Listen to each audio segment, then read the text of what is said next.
It was a good week for UNA tennis, and we're joined now with Bryce Bishop on this Lion Vision update. Coach, we go on the road, and both UNA men and women pick up wins over Shorter and Lee. Let's start off with the women against Shorter. We're a little banged up, but we still came out and we win doubles, and we take 5 out of 6 in singles play. Well, we played well. You know, you've got Claudia and Olia coming off ankle injuries. They've been out for about a week and a half, and not only they lost the hitting part of it, they've also lost the conditioning part. And we didn't know how it was going to be. It was our first time to play back-to-back matches this year, so we were very concerned really about day two. Day one against Shorter, I just thought the girls played well. We played tough, and we got a nice, solid win. And then, you know, same thing with the guys. They went out and had a very, very comfortable win on Friday. And then we had to turn around and play Lee on Saturday, the first time back-to-back. Coach, we've had a lot of success getting off to hot starts after doubles play. We've either been leading 2-1 or 3-0 heading into singles play. So for both the men and women, what's been the key, I guess, with doubles play? Well, I think this crew has finally bought into playing doubles a certain way. Singles is such an athletic game, and there's a lot of different ways you can play the game.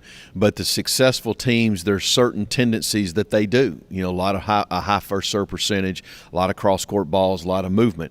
And these groups they've bought into it. They're playing well, and the girls probably had the best weekend of doubles that they've had this year.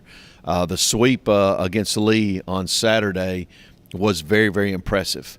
And I know we may talk about yesterday getting rained out with Huntsville. We had already swept Huntsville in doubles when the rain came. Once again, very impressive. So both groups have really bought into playing the game, playing the doubles part of it the correct way. Staying with the women against Lee's, you just mentioned we got the 3-0 doubles win, but then in singles play we dropped the top 2 spots. But what does it say about this team that the rest of the way down, 3 through 6, we were able to step up? Well, the depth is the strength of this team, and we knew that Oli and Claudia, who play the top 2 positions, would be difficult for them back-to-back days, coming off their ankle injuries, and they're not 100% healthy, but they're healthy enough to play. And they played really well and really hard on Friday, but you could tell they just were uncomfortable on Saturday against Lee. And both of them had struggles, but they both wanted to play. They both got out there. You didn't see them limping and favoring the ankle. You saw them just play. And they had tough days, but the rest of the team really picked them up. Nina Link, the freshman from Germany, is just, once again having an outstanding weekend at 3. Donna Haycock doing a great job at 4, and Neely Seitz and Claire DeGeorge at 5 and 6. Claire's undefeated on the year. Nina's undefeated on the year. They're just playing really well, so you can have a bit of a hiccup at another position, and the rest of the team picked them up. The men remain undefeated in conference play with a sweep over Shorter, a win the next day against Lee. So for the men, back-to-back wins on the road, remaining undefeated in conference play. That'll be good for us moving forward as the competition's about to get a lot more tougher. Well, this was a very good weekend for the guys. Shorter always plays us tough, and Shorter's had a little bit of misfortune, had a couple kids that got dismissed from the team, so their depth wasn't there, and we were able to take advantage of that. But I can't emphasize how good Lee's men's team is. They went down the weekend before and beat Florida Tech down in Florida, and for us to get the 5-1 win over Lee was impressive. I thought, we're playing those top 3 guys, and they have 6 courts, so you play 3 guys, 3 girls matches at the same time. And what Miguel Garcia and Max Drupal and Benjamin Poirier did was impressive. To go up 2-1 after doubles, and for those guys to go out there and just go ahead and sweep those 3 matches and end the team match right there was very impressive. 2 of those matches, Miguel and Benji at 1 and 3, were in 3 sets. And I think when I look back at we've won our last 8 3-set matches.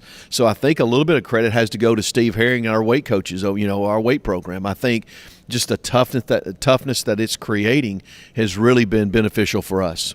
This weekend, Coach, we'll kick off spring break, going down to Pensacola, Florida to take on 3 opponents, 2 conference matchups, 1 region matchup. So Friday, Valdosta State, Saturday, Florida Tech, a day off Sunday, West Florida on Monday. So what can I say? That's the number 1 ranked team in the nation in West Florida, Valdosta State, another great team, Florida Tech. I mean, this is going to be quite the test for your men's and women's teams who both head into the weekend undefeated in conference play. Well, if you look at the men first, we start with Valdosta on Friday, who is going to be 7th in the nation. And then we come back the next day. It'll be our second time to play back-to-back days, and we're getting another ranked team with Florida Tech, a team we haven't played in years, so we don't know a lot about them.